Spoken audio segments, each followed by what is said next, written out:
Bom dia. Eu quero ler alguns versículos aqui em Gênesis, no início, né? Gênesis 2, capítulo 18. Gênesis 2, versículo 18. Gênesis capítulo 2, versículo 18. Então declarou Yahvé, ou seja, o Senhor, ou Deus, o Senhor: não é bom que o ser humano viva sem companhia de um semelhante. Farei para ele alguém que o ajude e a ele corresponda. Sendo assim, o Senhor modelou do solo todos os animais selvagens, todas as aves do céu, e em seguida os trouxe à presença do homem para ver como este o chamaria. E o nome que o homem desse a cada ser vivo, este precisamente seria o nome.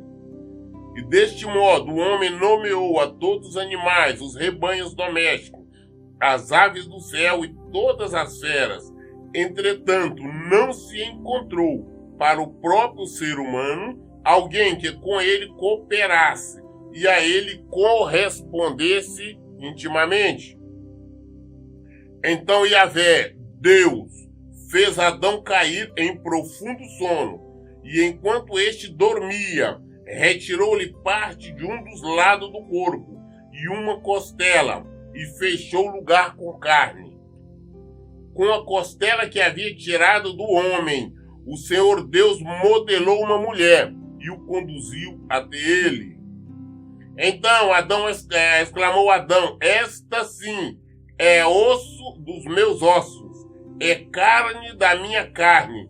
Ela será chamada mulher, porquanto do homem foi extraída.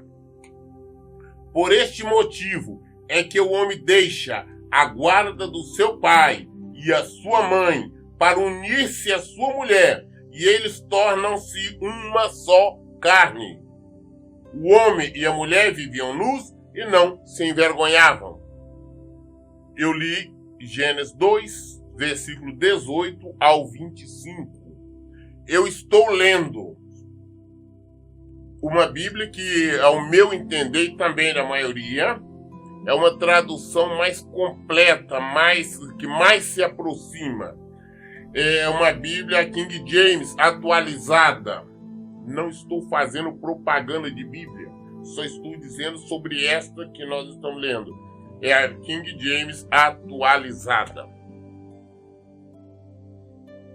O motivo de eu estar lendo exatamente Gênesis, porque estou no início e a maioria sabe que eu sou um pregador do Evangelho de Jesus Cristo. Mas eu vim aqui no início para estarmos iniciando também uma espécie de passo a passo para o casamento. Isso eu venho fazer diante do que eu acompanho. Eu vejo as pessoas hoje se casam sem ter a menor noção do que é o casamento.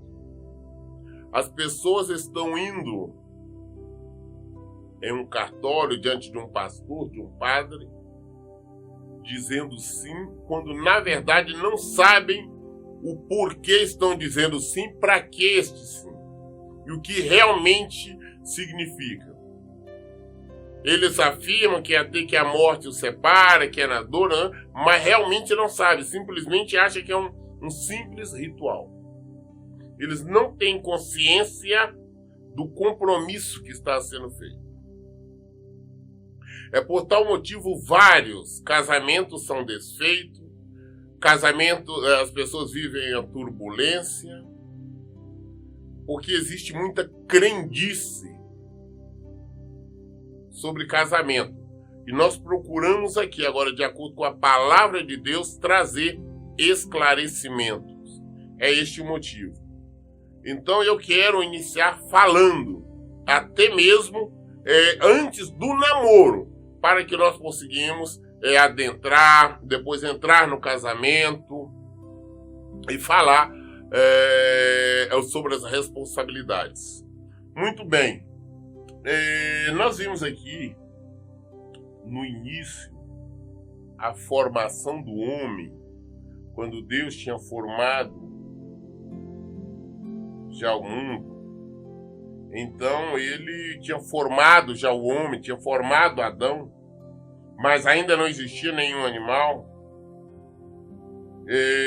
Deus entendeu assim que não era bom que o homem vivesse só. Ele não está dizendo, não, o homem não pode viver só. Ele não está dizendo, o homem tem que casar. Não existe esta obrigatoriedade. Eu tenho dito sobre isso. Ele disse, não é bom que viva só. Mas ele não disse, você é obrigado a casar. Não existe um mandamento do Senhor em lugar algum que Deus determina, que Deus exija que o homem e que a mulher se casem. Não é bom que esteja só. Não é bom que o ser humano viva sem companhia de um semelhante. Farei para ele alguém que o ajude e corresponda. Eu tenho que fazer alguém para o homem, alguém que o entenda, corresponda, que vivam junto. Deus decidiu isso. Só que antes, o que Deus fez? No versículo 19, nós vamos ver que é a mesma palavra, que sendo assim o Senhor modelou do solo. Da mesma forma que o homem foi feito do solo, da terra, do barro, da mesma maneira, Deus também fez os animais. Observa no versículo 2, no versículo 7, a palavra diz assim, então o Senhor modelou o ser humano do pó da terra, feito argila, e soprou em sua narina o fôlego de vida. E o homem se tornou um ser vivente. Adão, o que foi? Deus fez ele da terra, do pó, do barro, fez, só que ele nos deu algo extremamente pessoal. Ele soprou sobre a narina dele. Então, o que ele deu? Deu sopro de vida de Deus. Então, o ser humano tem o hálito de Deus. Tem o hálito de vida de Deus. O ser humano foi modelado com argila, com pó, com parte da terra. Versículo 19. Sendo assim, o Senhor modelou do solo também todos os animais selvagens, todas as aves do céu, e em seguida os trouxe a presença do homem, trouxe a presença de Adão, para ver como este os chamariam. E o nome que desse a cada ser vivo, esse precisamente seria o nome. Deus modelou, fez a partir da terra, do pó, todos os animais. E trouxe a presença de Adão para ver qual nome Adão daria. O nome que Adão deu ficou. Quem colocou o nome de cobra foi Adão. Na cobra foi Adão. E no camelo foi Adão. E do cachorro, e assim sucessivamente. E desse modo nomeou então os animais, os rebanhos domésticos, etc. Mas, entretanto, não se encontrou para o próprio ser humano alguém que com ele cooperasse e a ele correspondesse intimamente. Todos os animais foi feito, chamado, Adão nomeou tudo, mas para o homem, para Adão, não tinha ninguém que pudesse corresponder com ele intimamente. Estamos falando de intimidade, que a Bíblia está falando. Não tinha.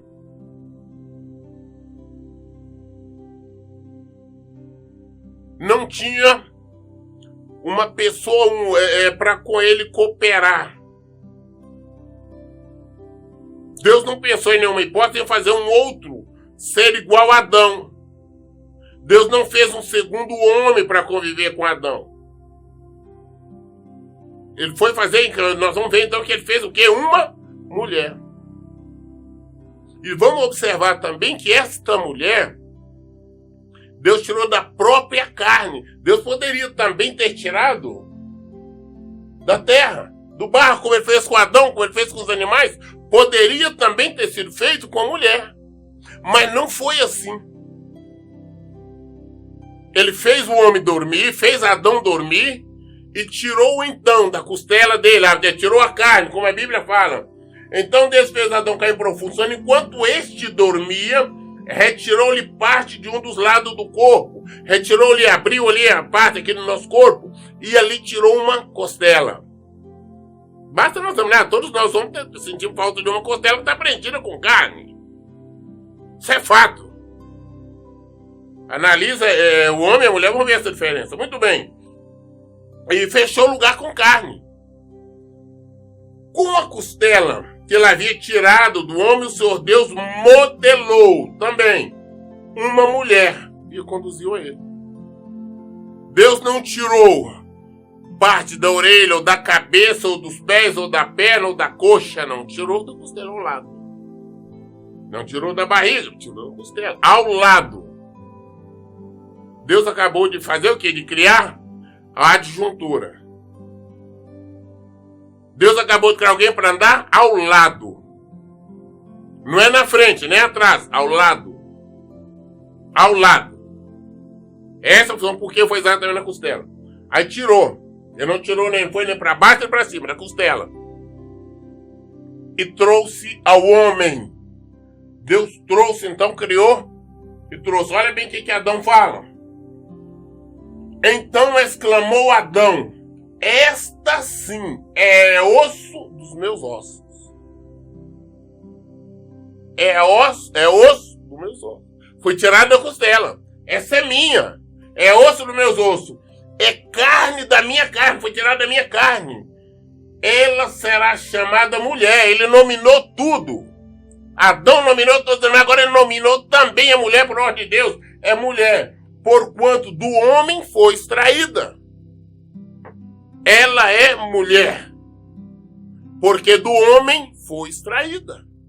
Esta é mulher. O que mais? Por este motivo é que o homem deixa a guarda do seu pai e a sua mãe para unir-se à sua mulher. E eles tornam-se uma só carne. Por este motivo é que o homem deixa pai, deixa mãe, deixa tudo e une essa mulher, torna-se uma só carne. Muito bem. Então nós temos que entender que é mandamento do Senhor. Quando se unem, se casam, transformar em uma só carne.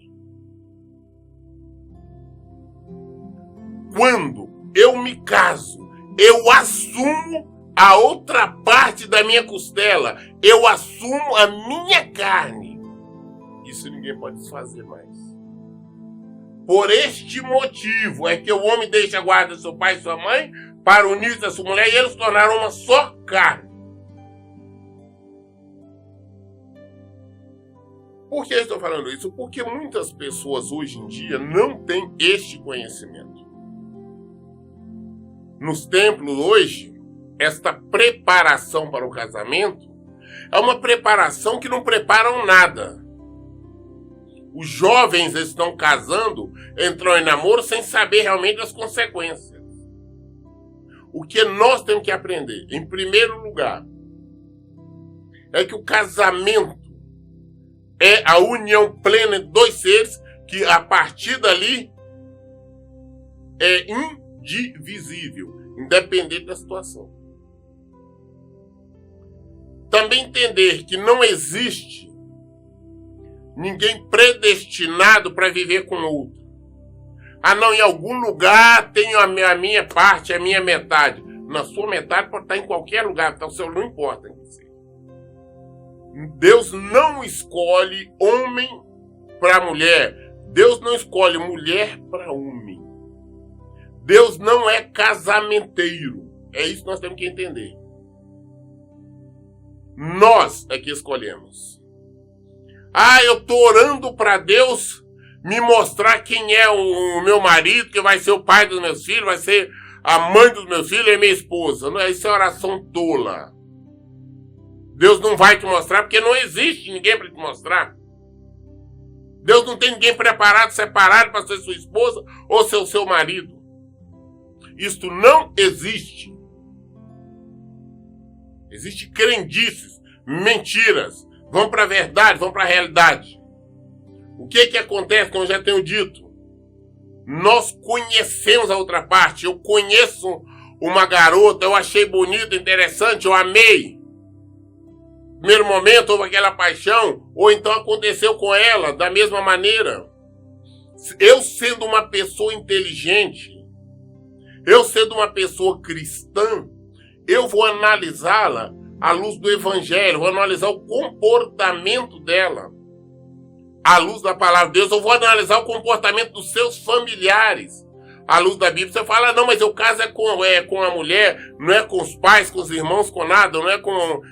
ele vai ser o meu marido, os pais não importa. Importa porque a verdade é que influenciam sim. São vários casamentos desfeitos por causa da influência da sogra, do sogro, de cunhados. Nós temos que analisar todo o conjunto. Isto sendo pessoas sábias, sendo pessoas inteligentes.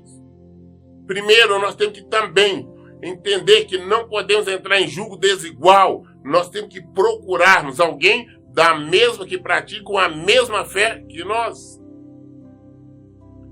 Ah, não, pastor, eu estou conhecendo a pessoa, eu sou cristã, ele não é, mas através de mim ele vai se converter. Não, não vai. Não é isso que a palavra diz. Busque alguém da sua fé, não busque problemas depois. Agora, no início, o homem ou a mulher pode se fingir, pode se passar por cristão, até conseguir o que desejam. Depois não vai, depois vão voltar para onde ele estava, no mundo, onde quer que esteja. Então, não. Quando conhecer alguém, mostrar interesse, orar ao Senhor sim, para que o Senhor mostre as qualidades, as virtudes e os defeitos da outra pessoa. Olha, como iniciou-se um namoro, namoro só pode ser namoro santo, namoro só pode ser um namoro sem sexo, porque sexo é um direito exclusivo dos casais. Portanto, este namoro não pode ser um namoro muito íntimo, com muita intimidade. Não pode ser namoro com mãos tolas, mão boba, porque acaba cometendo pecado. Esse namoro não pode ser em lugares isolados, porque tudo facilita ao pecado. Temos que entender que a carne é fraca, nós temos que entender que todos nós somos fracos, então temos que manter em vigilância. Ah, não, estou começando a namorar com fulano, não adianta ficar com ele sozinho no carro e ir para algum lugar que vai acabar caindo em pecado. Ah, não, eu confio em mim, não, não confio. Ah, não, eu confio nela, não, eu confio nele, não. Confie no Senhor, confie na palavra dele. Porque, infelizmente, eu tenho visto, assistido vários casais, jovens estão casando já a mulher, a noiva grávida. Isso crente. Então, quando fala namoro santo, é um namoro em lugar tranquilo, aberto, na presença de pessoas, é um namoro sem intimidades, é um namoro sem mão boba em qualquer lugar. Ah, mas é estranho, mas tem que ser assim. Porque senão cai. Senão cai. Muito bem. Olhou, gostou, começa o namoro, não começa a orar o Senhor e começa a analisar a outra pessoa. Você, quando está às vezes apaixonado, encontra uma quantidade enorme de virtude e não os defeitos. E às vezes, quando existe a paixão, que é um negócio muito sério, acaba ignorando os defeitos, ignorando aquilo que não nos agrada. Ah, não, ele ou ela tem esta ou aquela mania, mas no futuro isso aí eu acho que eu consigo superar. Tem aquele outro, eu acho que eu consigo superar, não, aquilo eu faço mudar. Nós não podemos pensar em casar já pensando em mudar o outro lado, que não vamos conseguir. Nós podemos, no máximo, abafar aquilo temporariamente, mas aquilo vai voltar à tona. E o que é pior, quando voltar depois de casado, vai trazer consequências. Por que temos que analisar tudo isso? Porque nós sabemos que quando casar é uma só vez. Não pode casar novamente. É até que a morte os separe. Então, quando nós estamos casando, nós estamos assumindo um compromisso com o Senhor, nós estamos assumindo uma outra parte, nós estamos assumindo uma outra pessoa de viver o resto da nossa vida ao lado dessa pessoa. É dividir. Um casamento é você dividir tudo, dividir a sua vida. Um casamento é companheirismo. O casamento é amizade. O casamento é amor. O casamento é cumplicidade. Casamento é tudo. É uma união plena entre duas pessoas. Então, quando nós estamos escolhendo com quem nós vamos casar, nós temos que ter esta consciência que não existe a menor possibilidade, depois que eu disse sim, depois que eu casei, amanhã depois de separar. Porque se eu separar e for me envolver com outra, eu vou para o inferno. Eu perco a minha salvação, eu posso passar toda a minha vida na igreja, em templos, orando, lendo a Bíblia, jejuando, mas se eu estiver envolvido com outra pessoa, se eu estiver abandonado a minha esposa, abandonado meu marido, se estiver com o segundo casamento, eu vou para o inferno. A palavra de Deus fala que os adúlteros não herdarão o reino dos céus. O que eu estou falando, você lê Apocalipse, você vê em Coríntios, toda a palavra. Então não existe essa possibilidade. Não existe a menor chance de um novo casamento. Então é saber que o que eu vou fazer, o casamento é algo definitivo. Portanto, vamos analisar o que eu quero para a minha vida. Eu vejo muitas pessoas ter uma preocupação, o jovem, no que eu vou estudar, o que eu vou fazer, que curso que eu vou fazer. É muito mais sério casamento. Curso você fez fez a faculdade, não gostou, estudei medicina, não gostou, vai estudar novamente, vai fazer direito, vai fazer engenharia, faça qualquer coisa. Você pode fazer outros cursos. Casamento, não. Não existe a menor chance, a menos em caso de viuvez. Mas ninguém está contando com a morte do outro. Por tal motivo é que devemos analisar bem quem nós estamos escolhendo. Como isso? Observar. Ela tem uma série, ele tem uma série de coisas boas que me agrada, que eu gosto. Mas tem esta e aquela que é complicada. Temos que observar também quando eu falo sobre os familiares. Se, por exemplo, a pessoa se deixa ainda dominar pela mãe, pelo pai, mesmo nas questões relacionadas ao casamento, se você está vendo que ela não vai ter consciência, que ela vai viver com você, vai passar a ser sua carne e vai ainda querer continuar debaixo da aba dos pais. Se os pais vão continuar ainda intervindo na situação, toma cuidado. Porque a Bíblia fala largar pai e mãe. Não é você brigar nem nada, mas da mesma forma eu falo, hoje quando for casar, não pensa em casar, fazer um puxadinho na casa do sogro, na casa da sogra, não. Não pensa em construir por cima. Não pensa, não. Vai construir o seu lar. Ah, não, até nós organizar a nossa vida, nós vamos morar na minha casa, na casa da mamãe e do papai, na casa do meu sogro, da minha sogra. Não vão, não, tá errado. Você está trazendo problema para sua vida, para o seu casamento. Eu não estou dizendo que as mães façam intencionalmente, não, mas as mães olham para o filho ou para a filha, como filha. E elas esperam, desejam, por ser mãe, por ser pais, que o marido também olhe para a filha, para o filho dele da qualidade que eles veem. Mas eles não entendem que o marido olha para a esposa como marido, não como pai, não como mãe. A esposa olha para o marido não como pai, não como mãe, mas como esposa.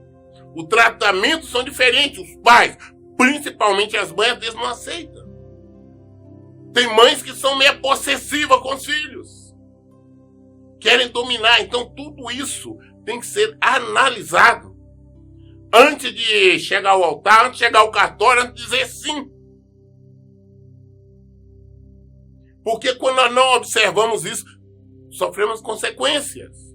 São muitas e muitas pessoas que têm perdido a salvação e estão perdendo por falta de ensinamentos, por falta de compreensão realmente sobre o casamento.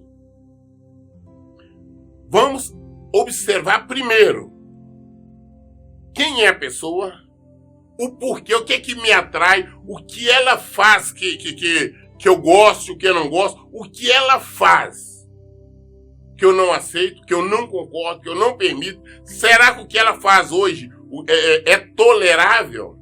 Será que eu vou tolerar, não somente hoje, amanhã, mas sempre? Não pense na hipótese, não, um dia eu vou mudar, isso com o tempo ela vai mudar. Não espera esta mudança depois, porque ela pode não acontecer. Se ela não acontecer, como vamos viver? São todas essas situações que tem que ser analisadas. Orar para Deus? Sim, devemos orar. Para nós, para o Senhor nos mostrar, revelar os defeitos, as virtudes da pessoa. Não para Deus confirmar se é esta ou aquela pessoa, porque Deus não vai confirmar o que ele vai confirmar. Sobre o quê? Se ele não escolheu nada para ninguém, não tem o que ele confirmar. Deus confirmar se é com ele que eu vou casar, se é com ela. Essa confirmação não vai vir nunca.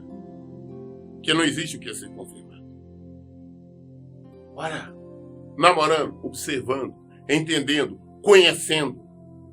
Namoro, até no namoro nós não podemos agir só de forma emotiva, não. É andar em espírito, ou nós observar com a razão, observar o que nós temos que ser feito, como é, como não deve, se o que nós estamos fazendo está de acordo. A partir daí, não, eu vou casar assim, eu quero. Então vou observar então como nós vamos viver, onde nós vamos viver, aonde nós vamos, aonde que eu vou ter, aonde que eu vou, nós vamos morar. E mais, principalmente o homem, quando casar, saber que a função dele, ele é o homem, ele é o chefe, ele é o líder da casa, ele é o macho provedor. Quem tem que ser responsável pela manutenção, pela despesa da casa é ele. Não, pastor, não casar porque ela também trabalha, ela vai ajudar. Não, ela pode ajudar, ela querendo, mas a responsabilidade é sua. Você não pode estar contando em dividir despesa com sua mulher. Se você está pensando nisso, é melhor não casar. Não, pastor, eu vou casar porque ela tem condições, então não casa. Você tem que se firmar nas suas condições, naquilo que você tem, naquilo que você é capaz, o que você tem condições de fazer. Não é ficar dependendo da mulher. Já estou casando dependendo dela. Nós vamos casar, mas nós vamos dividir despesas, vamos dividir aluguel. Não casa. Você já começa a casar trazendo problema e fatalmente os problemas vão se avolumarem. Devemos compreender isso. Portanto, analisa onde vai morar, como vão morar. E melhor ainda, se quando casar, não faça dívidas para entrar no casamento com dívidas, porque dívidas depois tem dificuldade para pagar. E quando se está em dívida, quando o problema de dinheiro, finanças, traz dentro de casa, geralmente traz problema no casamento. Existe um dito de origem argentina que diz assim, que quando a hambre bate la puerta, el amor sai la ventana. Quando a fome bate na porta, o amor sai pela janela. Mas quando existe problemas financeiros, dívida, tumulto, vem as discussões e às vezes acabam trazendo separações. Então evita, como eu disse, é melhor você demorar para casar, mas quando casar, casa estando estabilizado. Não estou dizendo que estejam bem financeiramente, esteja rico, não, mas pelo menos sem dívidas. E principalmente, sem depender da casa do sogro, sem depender da casa da sogra, sem depender do terreno dele para fazer um puxadinho para construir em cima, ou sem depender de morar na casa da mamãe, sem depender de morar na casa do papai, ou na casa do irmãozinho, da irmãzinha. É largar pai e mãe e viver sua vida. Ter a sua casa. Quando for diante do juiz, decidiu casar, saber que o que está dizendo ali é uma sentença. Quando você diz sim, é até que a morte o separe. E não é só um ritual, não são simples palavras vazias, mas é a verdade. É a verdade e assim é. E se você não abandonar amanhã depois, não, porque eu não gosto disso dela, eu não gosto daquilo, não gosto daquela outra mania, não tem gostar ou não gostar. está incluído no pacote. Até que a morte os separe. Não tem mais jeito, não tem devolução, não tem como devolver mais. Essa que é a realidade. Temos que estar conscientes disso. Nós, os pastores, temos a função de estar ensinando, explicando isso nas nossas igrejas. Quando o jovem está dizendo, não, eu vou casar, que não seja somente empolgação. Isso traz consequências seríssimas. Até que a morte o separe. Porque aquilo que Deus uniu, o homem não separa. Quando você diz sim diante de Deus, esse juramento é para todos sempre. Aconteça o que acontecer na doença, como o ritual fala, é na doença. É namoro, não importa. Está enfermo, saber que você vai acompanhar aquela até o final. Só ela, só ele. Não existe outro. Então analisa antes. Não, eu amo ela, mas ela tem uma série de problemas de saúde, ele tem uma série de problemas, eu vou casar assim mesmo. Você está consciente que ela vai viver com série de problemas de saúde? Você está preparado para viver a sua vida acompanhando a pessoa 100% enferma? Depois não tem que reclamar. Nós começamos hoje falando sobre namoro. Na próxima semana vamos dar continuidade. Também já falando depois do casamento. Estão falando de Bíblia. Estou falando da palavra de Deus. Eu não tenho opinião própria. Minha opinião é do rei. Em todo tempo, a resposta está na palavra de Deus. Leia e pratique a Bíblia. Deus abençoe. Tenha um bom dia.